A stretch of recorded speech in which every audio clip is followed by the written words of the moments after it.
আমাদের একটু ফরেস্টের কাছে কিছু অনুরোধ আছে, সিসিটিভি লাগানো, লাইট দেওয়া।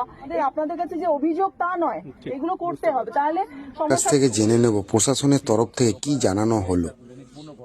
ওসি লোকাল এবং সিআই সাহেব দুজনই পূর্ণ ঘটনা ওনারা শুনলেন। শোনার পরে ওনারা সাথে সাথে গাড়ি নিয়ে স্পট ভিজিট করলেন যে পুলিশের টহলদারি থাকবে। দুজন সিভিক পোস্টিংও করেছেন। বহু বছর ধরে এই দিক দিয়ে মহিলারা যাচ্ছে আসছে, কোনোদিনই এরকম ঘটনা ঘটেনি। সমস্ত গ্রামবাসী এক হয়ে, আশেপাশে যতগুলো গ্রাম আছে সবাই এই যে সন্ত্রাস চলছে সেই সন্ত্রাসের প্রতিবাদ করার জন্য সবাই রাত পাহারা দেওয়ার জন্য প্রস্তুত আছে। সব অ্যাপ্লিকেশন গুলোতে সবাই সই করে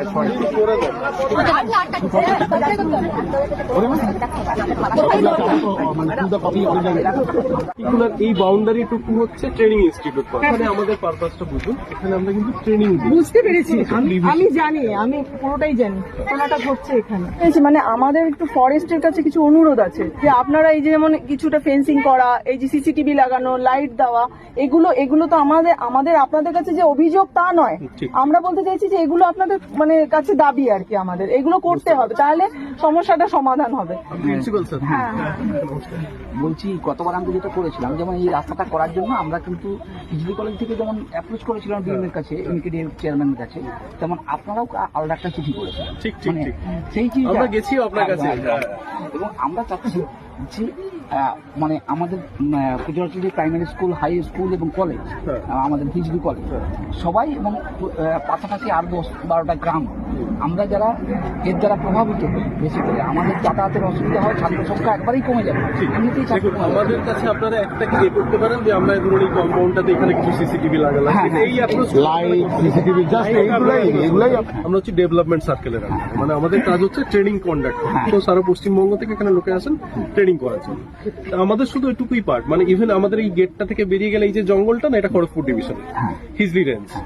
শুধু ফরেস্টে জানিয়ে যে কাজ হবে এমনটাও নয়, এখানে মূলত ল এন্ড অর্ডারের সিচুয়েশন, লোকে এসে হামলা করছে, পুলিশকে জানিয়েছেন, মানুষের উপর অ্যাটাক করছে, তাই তো এরকম ব্যাপার। তো সেখানে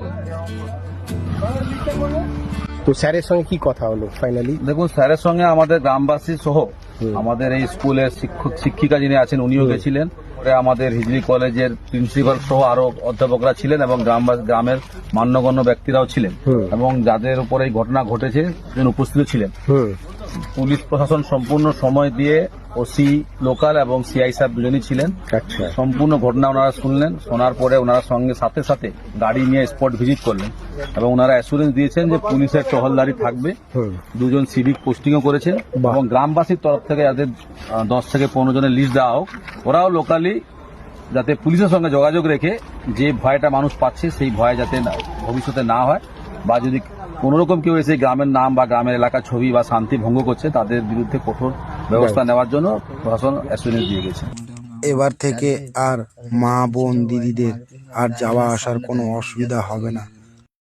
এই মহিলাদের যাতে নিরাপত্তা পায় তার জন্য, কেননা বিগত বহু বছর ধরে এই দিক দিয়ে মহিলারা যাচ্ছে আসছে, কোনোদিনই এরকম ঘটনা ঘটেনি। এটা আমাদের খারাপ লাগছে যে এলাকায় আমরা থাকতে থাকতে এরকম আনসেফ মহিলারা মনে করবে, এটা আমরা কখনোই ভালো লাগবে না, আমাদের আশা করি না আমরা। তো আমরা সমস্ত গ্রামবাসী এক হয়ে, আশেপাশে যতগুলো গ্রাম আছে সবাই এই যে সন্ত্রাস চলছে সেই সন্ত্রাসের প্রতিবাদ করার জন্য সবাই রাত পাহারা দেওয়ার জন্য প্রস্তুত আছে। খুব ভালো, খুব ভালো। কটা গ্রাম মিলে যে কমিটি গঠন হবে সেই গঠন এই দাদার কাছ থেকে জেনে আমরা দেখছি। স্যার তো বললেন 2-3টা গ্রাম, তো আমরা 3টে গ্রাম নিয়ে করবো। পূর্ব পাত্রী থাকবে, আমাদের কুজলাটি থাকবে, আর গোপালী এই আপনার কলগড়িয়া থাকবে।